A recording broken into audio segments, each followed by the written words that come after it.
পুরুষের জন্য আসলে রাগ শোভা পায় না। আমি নিজেকেও সেই কাতারের দোষী সাব্যস্ত করেই বলছি, পুরুষের জন্য অতিরিক্ত কিংবা খুব বেশি রাগ শোভা পায় না।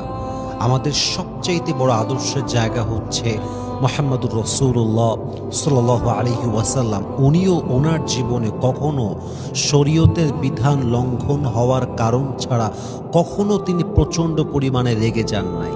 তার এন্টায়ার হিস্ট্রিতে, তার পুরো বায়োগ্রাফি যদি আপনি স্ক্যান করেন, আপনি দেখতে পারবেন নবীজি আল্লাহর বিধান লঙ্ঘন হওয়া ছাড়া কখনো তিনি রাগ করেন নাই। যখন আল্লাহর বিধান লঙ্ঘন হতো তখন নবীজির চোখটা লাল হয়ে যেত, তিনি রেগে যেতেন।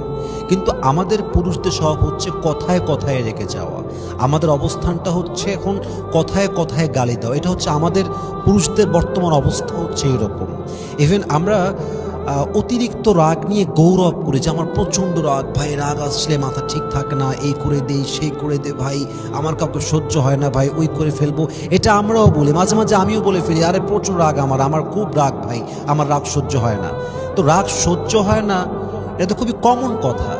রাগ আসলে রাগ সহ্য হবে না তো খুবই কমন কথা।